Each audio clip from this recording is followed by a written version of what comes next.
नमस्कार दोस्तों, मैं हूं आपका होस्ट अशोक। आपका स्वागत करता हूं आपके अपने चैनल ड्राइविंग इन्फो में। दोस्तों, आज जैसे हर कोई जानता है कि यार चुनाव हो चुके हैं और पेट्रोल डीजल अब महंगा होने वाला है। हर किसी को यही डर सता रहा है।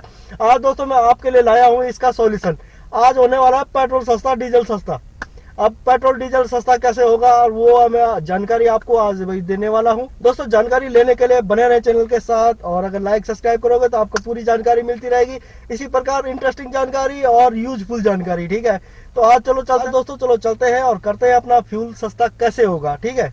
तो दोस्तों सबसे पहले हमने क्या करना है, अपनी अब भाई फ्यूल सस्ता होगा, सस्ता कैसे होगा फ्यूल, जब कच्चा तेल ही $115 के ऊपर है, तो हम अपना फ्यूल को किस हिसाब से सस्ता करेंगे, तो आओ उसी की जानकारी मैं आपको आज देने जा रहा हूं। तो दोस्तों सबसे पहले फ्यूल सस्ता करने के लिए हम निकालेंगे अपनी कार से एवरेज। एवरेज कैसे निकालेंगे आज उसके बारे में आपको कुछ पॉइंट बताता हूं जो आपको बहुत ही ज्यादा यूजफुल होंगे। अगर पसंद लगता है तो सब्सक्राइब जरूर करें दोस्तों। इसी प्रकार सबसे पहले हमने क्या करना है, जब भी हम अपनी गाड़ी पे बैठे, ठीक है, तो हमने अपना जो आरपीएम मीटर, आरपीएम राउंड पर सेकेंड आरपीएम मीटर है, ठीक है, आरपीएम मीटर को हम एनालाइज करेंगे। उसको हर समय जब भी हमने ड्राइव करना है तो हम अपने आरपीएम मीटर को चेक करेंगे। चेक किस हिसाब से करेंगे, जब भी हमने चलना है वो मैं आपको अभी दिखाता हूँ किस प्रकार से हम चेक करेंगे अपने आरपीएम मीटर को।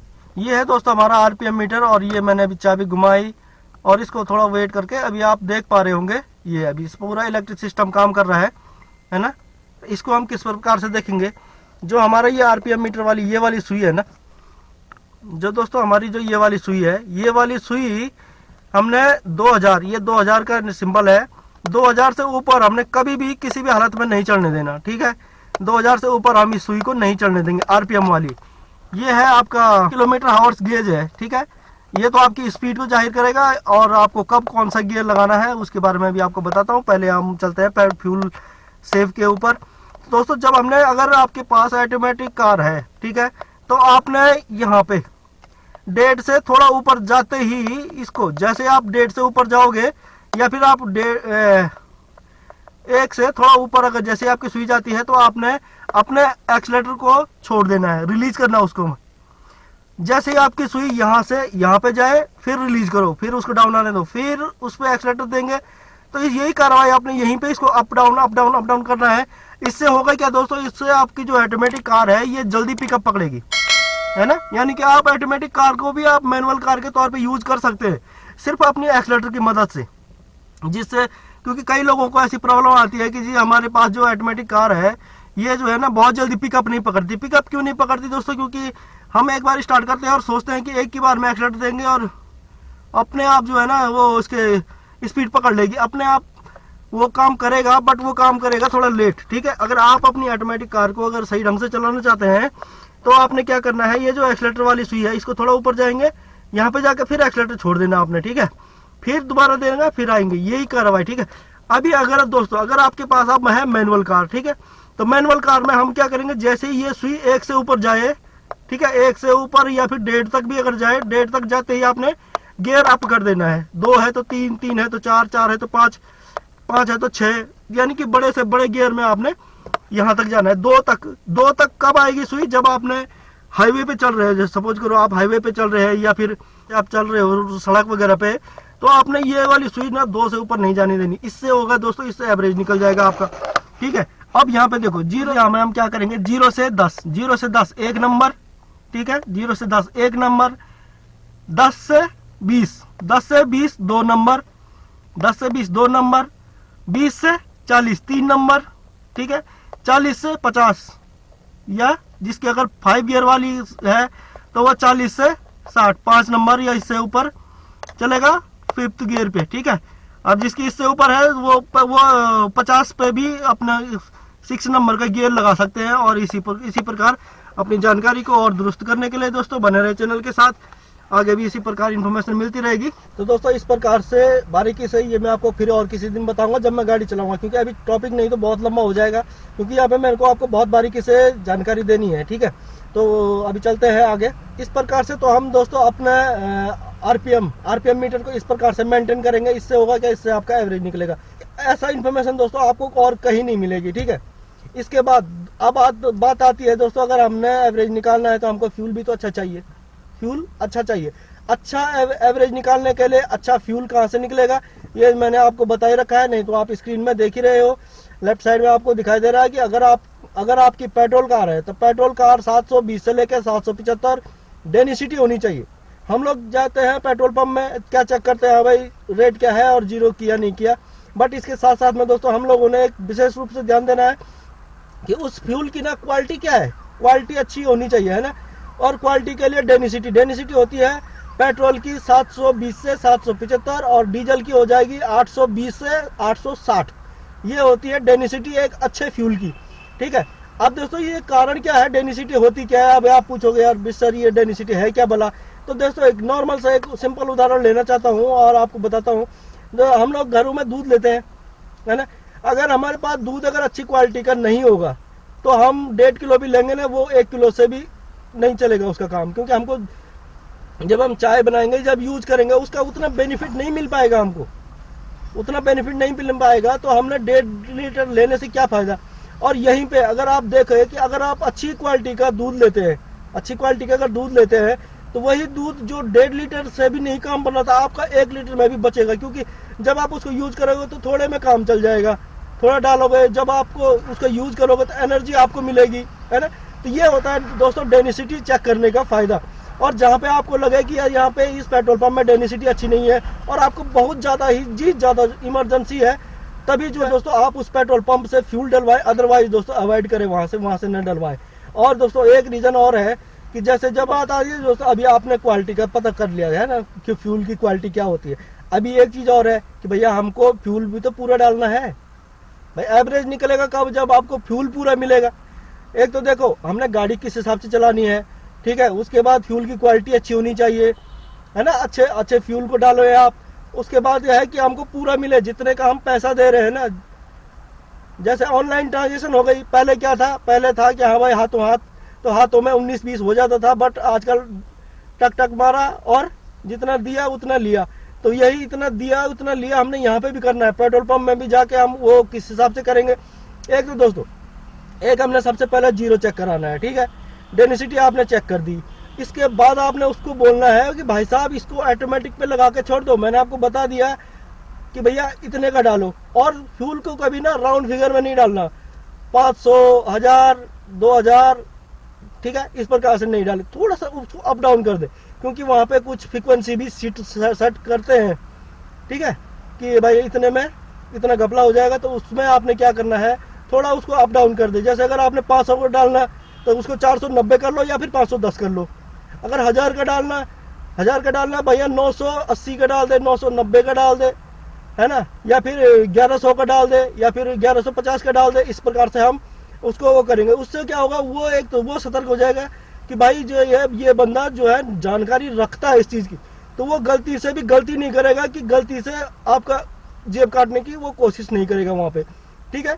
उसको आपने बताया कि भैया ऑटोमेटिक पर लगाते, तो ऑटोमेटिक पर लगा के अपने आप फ्यूल कटअप हो जाए, क्योंकि नहीं तो वो कंट्रोल भी करते हैं ऐसे जग मार के, वो वहाँ पे आपको पता भी नहीं चलेगा। क्योंकि हम तो भैया महीने में 2 बार गए, 4 बार गए फ्यूल डलवाने, लेकिन वो पर डे पता नहीं हजारों लोगों के पेट्रोल डालता है, तो उसको ज़्यादा एक्सपीरियंस है, उसको पता है कब क्या करना है, कैसे करना है। तो इस प्रकार से दोस्तों हम अपना पूरा फ्यूल डालेंगे, ठीक है। अभी देखो पॉइंट नोट करना दोस्तों, किस प्रकार से हम अपना अच्छा एवरेज निकालेंगे।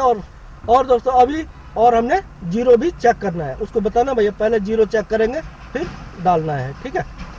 और जब आपकी गाड़ी बंद हो, यानी कि जब आप फ्यूल डलवाए उस समय आपने अपनी गाड़ी को बंद करना है, ठीक है। इससे होगा क्या, ये थोड़ा टेक्निकल प्रॉब्लम वो है, इसमें थोड़ा टेक्निकल चीज़ आ जाती है, तो ये मैं आपको फिर देखेंगे किसी और दिन अगर टाइम मिलेगा तो, क्योंकि अभी नहीं तो। और दोस्तों जो हम फ्यूल सेव करेंगे वो किस प्रकार से करेंगे, जब भी आप कभी रेड लाइट पे हो, ठीक है, तो रेड लाइट पे अगर आप जाए तो आपने क्या करना है कि जो टाइमिंग है, ठीक है, टाइमिंग अगर 60 सेकंड है या 60 सेकंड से ऊपर की है, कई जगह पे 120 सेकंड इस प्रकार से भी दिखाते हैं। अगर आपको 60 सेकंड से ऊपर की अगर आपको रेड बत्ती दिख रही है, उस समय आप अपना इंजन बंद कर दें, ठीक है। कई गाड़ियां ऐसी होती है जिनका आप एक्सीलेटर छोड़ दें तो वो कुछ सेकंड बाद जो है ना वो सॉफ्टली आ जाती है, उनके लिए ये चीज़ लागू नहीं होती है। अदरवाइज जिनकी ऑटोमेटिक में वैसा नहीं है कि उनका क्लच छोड़ने के ऊपर उनका इंजन जो है फ्यूल जब करना बंद कर देता है, क्योंकि वो गाड़ियाँ दोस्तों उसके बाद वो बैटरी के ऊपर चलने बैठ जाती हैं। कई गाड़ियों में ऐसा सिस्टम होता है दोस्तों कि अगर आपने एक्सीलेटर छोड़ दिया और कुछ टाइम तक आपने एक्सीलेटर प्रेस नहीं किया, तब वो गाड़ी जो है पेट्रोल की जगह पे फिर वो बैटरी से चलती है उस समय तक, जब तक आपने एक्सीलेटर या क्लच के ऊपर पाँव नहीं रखा। ठीक है, तो ये उनके लिए लागू नहीं होगा। लेकिन अदरवाइज जिन भाई के पास अपनी नॉर्मल कार है, जो अच्छी मतलब जो उस टाइप की कारें नहीं है, उनके लिए बता रहा हूँ कि अपना 60 सेकंड से अगर ऊपर है तब बंद करें, अदरवाइज चले। आपका इससे भी फ्यूल बचेगा, यानी कि सस्ता होगा, आने वाले समय में आपको सस्ता पड़ेगा। और एक चीज़ बताता हूँ आपको दोस्तों कि जब हमने क्या करना है, जैसे हमने अपनी गाड़ी स्टार्ट किया, गाड़ी को स्टार्ट करने के बाद तुरंत हमने मूव नहीं करना है। अगर आपकी पेट्रोल कार है तो उसको 30 सेकंड स्टार्ट रखें, और डीजल कार है तो उसको 1 से 1.5 मिनट स्टार्ट रखेंगे। और ये काम कब करना है? दिन में एक बार। और हमने चाबी मारते ही चाबी टक टक टक ऐसे नहीं करना है, हल्का पार के, जैसे मैंने अभी आपको दिखाया किस प्रकार से एक बार इलेक्ट्रिक सिस्टम काम करेगा, फिर उसका फ्यूल वगैरह का वो सिस्टम काम करेगा, तब हमने करना है। और स्टार्ट करते ही सीधे तुरंत सीधे 5 सेकंड थर्ड नहीं चढ़ा देना। दिन में फर्स्ट टाइम पे हम उसको फर्स्ट में स्मूथली हम यूज करेंगे। ठीक है, और जिन भाइयों ने अगर गाड़ी वो सीधे मुंह पे लगा के रखते हैं पार्किंग के दौरान, मैं तो दोस्तों यही रिफर करूंगा कि आप अपनी गाड़ी को रिवर्स पार्किंग सीख ले। अभी आप चैनल में आप देख रहे होंगे कि मैंने पार्किंग के लिए और रिवर्स पार्किंग के लिए आप किस प्रकार से कर सकते हैं, यहाँ पे आई बटन जाके आप चेक कर सकते हैं। इससे दोस्तों फायदा ये होगा आपको कि जब भी हमने गाड़ी चलानी है ना, तो हमने हमेशा फर्स्ट में 1 नंबर गियर लगा के उसको थोड़ा सा आगे बढ़ाए, उसके बाद वाले हम पीछे कर लें, क्योंकि टेक्निकल है ना। तो हम, और दूसरा दोस्तों ये है कि हम जब भी हम स्टार्ट करें गाड़ी को, हमने कहीं भी जाना है, तो ये नहीं कि यार एकदम गाड़ी में बैठे, अभी जैसे गर्मियाँ आने वाली है, आपको पता ही है, गर्मियाँ आते ही सीधे हम क्या करते हैं, गाड़ी स्टार्ट किया, सीधे एसी ऑन कर दिया, सीधे क्या कर दिया, एसी ऑन। इससे क्या हो जाएगी, हमारी गाड़ी ठंडी हो जाएगी। लेकिन आपको पता है आपका इससे कितना फ्यूल का नुकसान होता है। ऐसा नहीं करना हमने।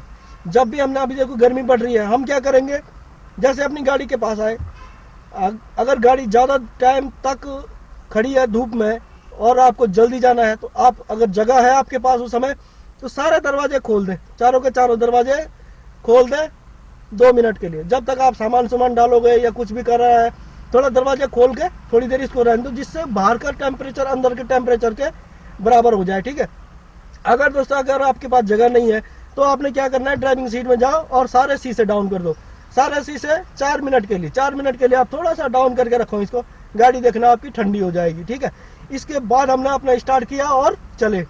कुछ दूर चलने के बाद जब आपकी स्पीड 30 से 40, कम से कम, उससे पहले नहीं खोलना एसी भाई, उससे पहले एसी नहीं खोलना है। जब आपकी स्पीड 30 से 40, यानी कि आपका जैसे तीसरा चौथा गियर लगे और कुछ टाइम हो जाए इंजन को भी अपनी हरकत में आने के लिए। ठीक है, उसके बाद हम अपना एसी ऑन करेंगे। ठीक है, और एसी को रखेंगे 2 नंबर फैन के ऊपर, 2 नंबर फैन के ऊपर रखना है, और अपना एसी उस समय पर आप यूज करें। और अगर आप चल रहे हो ऐसे, ठीक है, और जो एसी का यूज है आप, मैं तो यही रिफर करूंगा कि आप 60 किलोमीटर पर आवर्स की स्पीड से जब चल रहे हो, या फिर 50 पे भी कर सकते हैं। 50 से जब आप ऊपर चले तब आप एसी का यूज करें, तब आपका ना इंजन, मतलब एसी आपका फ्यूल कंज्यूम नहीं करेगा। वो जो आपकी गाड़ी की स्पीड है उसी के ऊपर ही आपका चलता है ज़्यादा से ज़्यादा। लेकिन जब हम स्लो स्पीड में रहते हैं, तब उसको भी चलाने के लिए ना इंजन को एक्स्ट्रा पावर देनी पड़ती है। एक्स्ट्रा पावर देगा तो एक्स्ट्रा फ्यूल खाएगा, है ना। और दोस्तों और एक चीज़ आपको बता देता हूँ, जब आप हाईवे पे चलो, जब आपकी स्पीड 60 से ऊपर हो, ठीक है, उस समय पे आपने खिड़कियाँ नहीं खोलनी, अपनी खिड़कियाँ बंद कर दो। ठीक है, उससे होता है क्या दोस्तों कि जो बाहर की हवा है ना, ये यहाँ पे जाके हमारे पीछे बैक पे कवर करेगा। कॉक देखिए आपने, कॉक ऐसे रोकती है ना, तो यहाँ से हवा घुसे, साइड से हवा घुसेगी और पीछे को आपको रोकने के प्रयास करेगी वो। ठीक है, रोकेगा तो आपको फ्यूल ज़्यादा लगेगा, ताकत ज़्यादा लगेगी इंजन की, तो आपका फ्यूल ज़्यादा लगेगा। तो उस समय पे जब आप हाईवे पे 60 किलोमीटर पर आवर्स की या उससे भी ज़्यादा स्पीड पे चल रहे हो, अपने शीशे बंद रखें। और अगर आपको हवा चाहिए तो अपना फैन चालू रखें और बाहर की हवा गाड़ी को अंदर दें। उसमें ऑप्शन है आपका कि बाहर की हवा आपको अंदर मिलेगी, तो यहाँ से आपका एसी का भी उतना यूज नहीं पड़ेगा और आपको गर्मी भी नहीं लगेगी। जब भी आपने फैन चलाना है तो बाहर की हवा ही एडजस्ट करें। ठीक है, बाहर की हवा ही ले उस समय पे जब भी आप सफर। अगर दोस्तों सपोज करो आपको अपनी एक खिड़की खोलनी पड़ती है, कई कंडीशन ऐसी होती है, कई ड्राइवर, अच्छी बात भी है कि यार अपना एक खिड़की खुला रहना चाहिए कि हमको पीछे वाला हॉर्न, पीछे वाला और अपनी गाड़ी की वॉइस हमको सुनाई दे, इसके लिए कुछ भाई क्या करते हैं कि थोड़ा सा शीशा खोल के रखते हैं, ठीक है। और वो उस समय पे हम क्या करेंगे दोस्तों, अब ये जो अगर हम एक शीशा खोल के रखते हैं, इससे नुकसान क्या होता है कि इससे कंपन टाइप की होती है। अभी आप जब मेरी वीडियो देखने के बाद जब आप जाओगे ना ड्राइव करने के लिए, तब आप इस बात का जज करना कि हाँ यार ये ना खिड़की थोड़ा बजती है, गन गन गन गन आवाज़ आती है, काफ़ी इरिटेट आवाज़ आती है इसकी। तो उसके लिए हम क्या करेंगे, अपनी दूसरी साइड वाली खिड़की खोलेंगे, समझ रहे हो। यानी कि अगर यहाँ राइट साइड वाली आगे वाली खिड़की है तो लेफ्ट साइड वाली हम पीछे वाली खिड़की खोलेंगे, ठीक है। और अगर आपने लेफ्ट साइड वाली खोली है, लेफ्ट साइड वाले तो खैर खोलने का मतलब ही नहीं होता, बट बोलने का मतलब ये है दोस्तों कि क्रॉसिंग में रहेगी खिड़की, हवा क्रॉसिंग में रहेगी। उससे क्या होगा, प्रेशर नहीं बनेगा, हवा का वो प्रेशर नहीं बनेगा, ठीक है। और ये वाला जो कंपन वाली मैं बात बता रही है, अगर साइड वाली खिड़की खोला तो वो बंद हो गई। जब आप वीडियो देखेंगे इसके बाद जाके आप खुद भी ट्राई कर सकते हैं कि 20G मैं पूरा अपना एक्सपीरियंस शेयर करता हूँ दोस्तों आप लोगों के साथ, ठीक है। और इसके बाद क्या है कि अब जिन भाइयों की गाड़ी 1000 सीसी से नीचे की है, अब जैसे अल्टो 800 हो गया या फिर कुछ गाड़ियां हैं जो 1000 सीसी से डाउन की है, ठीक है, उनमें हमने क्या करना है, जब आपकी सवारी अगर फुल हो, जैसे 4 सीटर है, 5 सीटर है, जब फुल सवारी बैठी हो, ठीक है, और आपको हिल एरिया में चलना है, उस समय पे आप एसी का यूज नहीं करोगे, ठीक है। इंजन के ऊपर बहुत ज़्यादा लोड पड़ जाता है। एक तो आपकी फुल सवारी, उसके बाद ऊपर खड़ी चढ़ाई, उसके ऊपर आपने एसी खोल दिया, तो भैया वो भी इंजन ही है ना, तो उसका पिकअप नहीं बनेगा। आप ये चीज़ को फील कर सकते हैं। तो उस समय पे आपने क्या करना है, या तो हम अपनी पैसेंजर कम करें या फिर उस समय पे आप उसको अवॉइड करें एसी को कुछ टाइम के लिए। अब हिल एरिया में जा रहे हैं तो एसी का वैसे भी मेरे ख्याल से ज़रूरत नहीं पड़नी चाहिए, क्योंकि हिल एरिया में मौसम वैसे भी ठंडा होता है प्लेन के इलाके के हिसाब से। तो आप ये चीज़ का ध्यान रखें। और जब आपकी स्पीड कम हो तो अपनी खिड़की खुला रखें, कोई ज़रूरत नहीं। 60 से ऊपर जब आप चले तो अपनी खिड़कियाँ बिल्कुल बंद रखें, ठीक है। इससे भी दोस्तों आपका इंजन को कम ताकत लगेगी तो कम फ्यूल खाएगा तो एवरेज आपका बढ़ेगा, फ़ायदा आपका होगा, ठीक है। और आपका फ़ायदा होगा तो आप मुझे इसी तरह प्यार देते रहेंगे दोस्तों, और यही प्यार का भूखा हूँ मैं आप लोगों का। और दोस्तों और एक चीज़ और है दोस्तों, जब हम अपनी कार को चलाएं ना, तो नॉर्मली हमने क्या करना है, अपनी जो गाड़ी की स्पीड है इसको हमने रखना है 50 से 75। कोशिश करें कि यार मेरी गाड़ी चाहे मैं लोकल में चलूँ चाहे हाईवे के ऊपर चलूँ, हाईवे के ऊपर तो चलो 60-75 तब भी अच्छी स्पीड होती है, तो लेकिन हमने करना क्या, कोशिश 50 से 75 ये आप अपना मान के चलो कि भैया मैंने इसी स्पीड में गाड़ी चलानी है।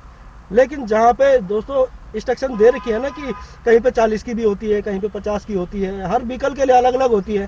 क्योंकि यहाँ पे दोस्तों यहाँ पे बाइक वाले भी देख रहे, स्कूटी वाले भी देख रहे, कार वाले भी देख रहे, बस वाले भाई साहब भी देख रहे, जिनकी मैं बहुत ज़्यादा तारीफ करता हूँ और बहुत ज़्यादा एक्सपीरियंस होता है उन लोगों को। और मेरे कई भाई लोग हैं जो यहाँ पे ट्रक चलाते हैं वो भी देख रहे हैं, ठीक है।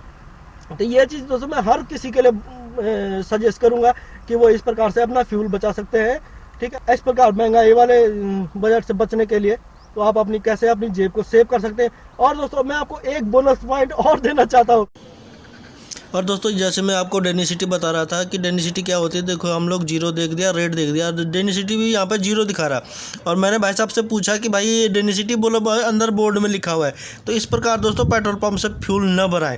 और अभी वीडियो जारी है और बने रहें चैनल के साथ, देखते रहें। और एक चीज़ और आप अमल करें कि जब से हम रेड बत्ती में हमने आगे रुकना है ना, हमको पता है 200 मीटर दूर अब रेड बत्ती लग चुकी है और गाड़ियाँ वहाँ पे खड़ी है, उस समय पे हम क्या करेंगे, उस समय पे हम अपने एक्सीलेटर से जो है ना पाँव हटा देंगे, दोस्तों अपने एक्सीलेटर से पाँव हटा देंगे और वहाँ तक गाड़ी को ऐसी चली जाएगी, ठीक है।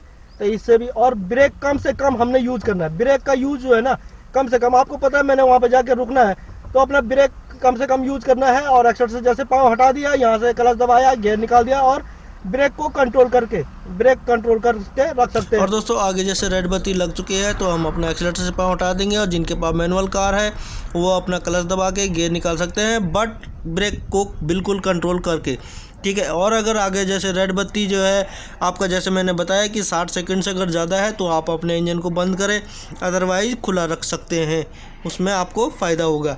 और ये जैसे आगे जैसे आपकी थर्ड गाड़ी हिलेगी तो वैसे आपका क्लच दबेगा और गियर लग जाएगा और यहाँ से मार्च करेंगे। यहाँ पे टाइम बचाना दोस्तों बहुत ही निहायत ज़रूरी होता है, इससे हमारा फ्यूल भी बचेगा और साथ में टाइम भी बचेगा, ठीक है। और दोस्तों आगे देखिए, आगे थोड़ा इंपॉर्टेंट है, वीडियो में बने रहें, आगे वीडियो बहुत ज़्यादा इंपॉर्टेंट होने जा रही है। अभी देखो मैं आपको कुछ बहुत इंपॉर्टेंट पॉइंट बताने जा रहा हूँ जो आपके सेफ्टी के लिहाज से बहुत ही ज़्यादा इंपॉर्टेंट है। अब देखो दोस्तों, ये वन वे है और यहाँ पे हम लेफ़्ट से ओवरटेक कर सकते हैं, तो मैंने यहाँ से लेफ़्ट से ओवरटेक के लिए लिया।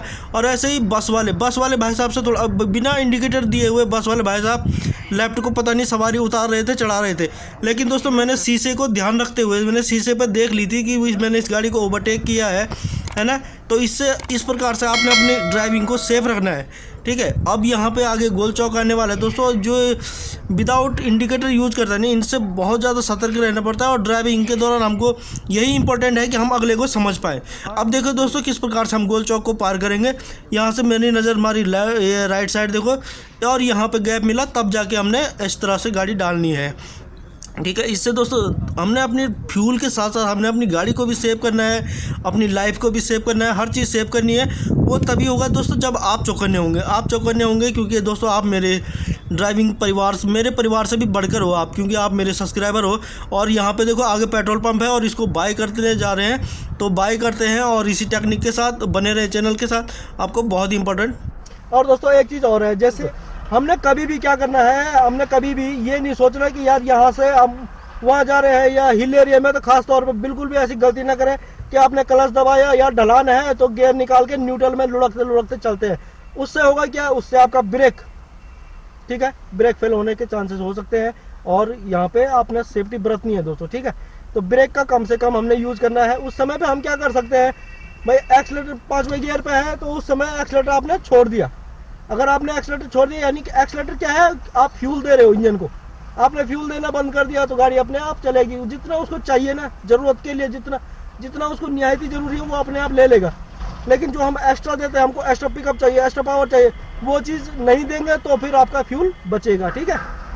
तो इस प्रकार से आप अपनी गाड़ी को ड्राइव कर सकते हैं और अपना फ्यूल को सेव कर सकते हैं और एवरेज निकाल सकते हैं। एवरेज निकालोगे तो फ्यूल ऑटोमेटिकली सस्ता हो गया। तो दोस्तों हुआ नहीं हुआ फ्यूल सस्ता। दोस्तों अगर आपने फ्यूल का अच्छा एवरेज निकालना है, ठीक है, तो उससे आपने ना अपने टायरों की हवा भी हमेशा चेकअप करके रखना है। पेट्रोल पंप में क्यों मशीनें फ्री में हवा भर रही है, पेट्रोल डीजल है, ये प्राकृतिक खाद्यान्न है, ये कम हो रहे हैं, इनको सेव करने के लिए उन्होंने वहाँ पे पेट्रोल पंप में हवा भरने वाला रखा हुआ है, ठीक है। तो वहाँ पे जरूर हवा भरे, जरूर हवा अपनी चेक करें। और अगर आपकी टायरों में हवा सही रहेगी तो आपके इंजन को नेसेसरी ज़्यादा फालतू के पावर नहीं लगानी पड़ेगी, ठीक है। अब देखो जब हमारी टायर पंचर हो जाती है ना बाइक का, अगर वैसे हमको ले जानी हो तो कितनी आसानी से ले जाते हैं, है ना। अब सपोज करो जिस दिन आपकी बाइक या स्कूटी कभी पंचर हुई हो, सिर्फ एक टायर, दोनों टायर नहीं, एक टायर पंचर हुई हो, उस समय उसको जरा धक्का मार के लेके जाना, समझ रहे हो मेरी बात, है ना। उस समय आपको कितना मतलब हालत खराब हो जाती है, यार इसको कैसे लेके जाऊं मैं। कई भाई तो फिर स्टार्ट करके भी लेके जाते हैं, ठीक है। तो दोस्तों अगर आपकी गाड़ी 4 व्हीलर है, यार 4 व्हीलर, इतना पावर है इसका, इतना वजन इसका खुद का है, इसको ले जाने में कितनी प्रॉब्लम होती होगी अगर इसमें टायरों में हवा सही नहीं होगी। तो ये भी बात भले छोटी सी है, लेकिन दोस्तों बहुत पते की है, ठीक है। और इसी प्रकार पते की बात, और टायरों में हवा कितनी होगी ये भी आपको बता दूं भैया। जिनका इंजन आगे है, कुछ गाड़ियां हैं जिनका इंजन पीछे भी होता है, तो वो अपना पीछे ज्यादा रखेंगे।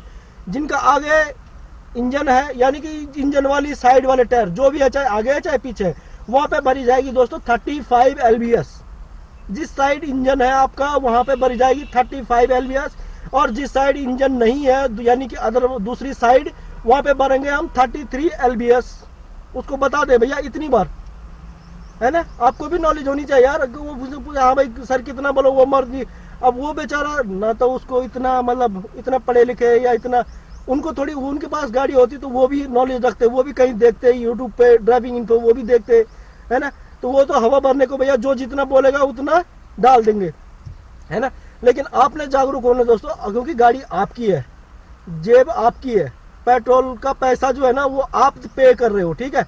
और मेरे चैनल पे ड्राइविंग इन्फो पे और मेरे सब्सक्राइबर आप हो, तो इन्फॉर्मेशन के लिए दोस्तों उसको बताएं कि भैया आगे इतनी भरना, पीछे इतनी भरना। 35 LBS जिस साइड इंजन है और दूसरी साइड 33 LBS हवा चेक करें। और दोस्तों ये हवा का काम आपने खास तौर पे कब करना है, जब हमारा मौसम चेंज होता है ना। जैसे गर्मी से एकदम गर्मी से सर्दी आ रही है, सर्दी फिर बरसात आ गया, है ना। उस समय पे आपने टायरों का विशेष रूप से जरूर चेक करना है। और जब आप कहीं हिल एरिया में हो, आप हिल एरिया से अभी प्लेन में आ गए तो उस समय पे आपने अपना फ्यूल का चेकअप जरूर करवाना है। या फिर आप प्लेन इलाके में और बहुत ज़्यादा गर्मी वाले इलाके में जा रहे हो या बहुत ज़्यादा ठंडी वाले इलाके में जा रहे हो, तब भी आपने अपने हवा का प्रेशर जो है ना चेक रखना है ना। इससे नुकसान भी हो सकता है भैया। अगर आपका फ्यूल आपने सर्दियों के हिसाब से भरा और गर्मियों के इलाके में आ गए तो वहाँ का टेम्परेचर बढ़ जाएगा, टायर भी फट सकता है, टायर भी फट सकता है। क्योंकि साइंस आप लोगों ने भी पढ़ी है और मैं यहाँ पे साइंस के टॉपिक के ऊपर नहीं जाना चाहता हूँ दोस्तों, ठीक है। और चलो आगे। तो अगर आप कहीं लॉन्ग ड्राइव पे निकल रहे हो, आपने जैसे लॉन्ग ड्राइव पे निकल रहे हो कहीं बहुत दूर, है ना, आपने 400-500 किलोमीटर सफ़र तय करना है, उस समय पे आपने क्या करना है, अपने गाड़ी का वजन कम करना है। वजन कम कैसे करना है, जो फालतू का सामान है यानी कि जिस सामान की ज़रूरत नहीं है, ठीक है, उस सामान को आप रख के घर रख सकते हो। क्योंकि गाड़ी में वेट कम होगा ना तो आपका एवरेज बढ़ेगा, ठीक है। और जो आपका फ्यूल टैंक है इसको हमने कभी भी फुल टॉप अप करके नहीं रखना है, ठीक है। ये नहीं कि भैया जब तक वो बिल्कुल एंडिंग तक नहीं यार, उसको भी थोड़ा हवा वगैरह का गैप उसको भी मिलना चाहिए। और जितनी ज़रूरत है आपको, यानी कि आपको आधे से ज़्यादा तो पेट्रोल अपने ऐसे गाड़ी में अपने में रखे, आधे से ज़्यादा तो कम से कम रखे, ठीक है।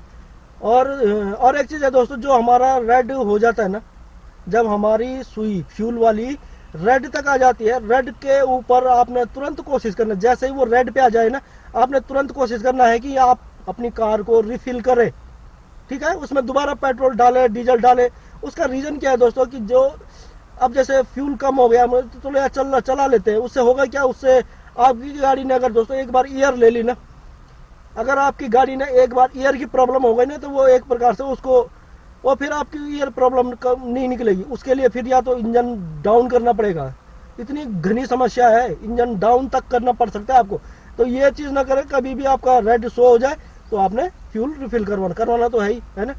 तो आप ये चीज़ का भी ध्यान दें। और दोस्तों सर्दियों के समय पे हम लोग क्या करते हैं अक्सर, भाई ये वीडियो अभी सर्दियों में भी कई बहुत बंदे देखेंगे, है ना।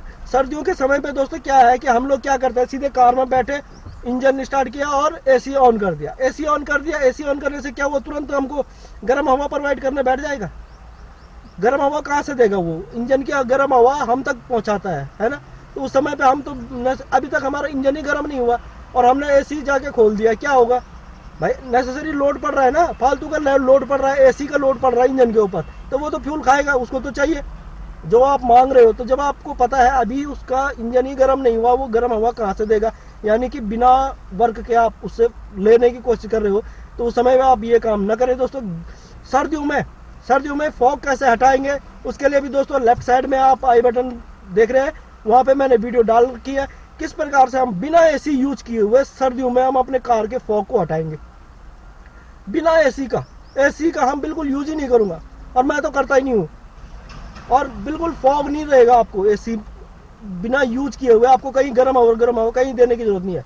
सर्दियों के समय तो रेस्ट करने दो एसी को, है ना। पेट्रोल बचाओ भैया, बहुत महंगा होने जा रहा है, ठीक है। और यहीं पे आपकी हेल्प करने के लिए आया हूँ दोस्तों, कि जिससे आपकी जेब बनी रहे और आपका प्यार बना रहे इसी प्रकार, है ना दोस्तों। आशा करता हूँ आज की वीडियो के पॉइंट आपको पसंद आए। पॉइंट पसंद आए तो चैनल को लाइक सब्सक्राइब जरूर करें दोस्तों। इसी प्रकार राइट इन्फॉर्मेशन, यूजफुल इन्फॉर्मेशन के लिए बने रहे चैनल के साथ। मिलता हूँ next video, next topic, next car के ऊपर।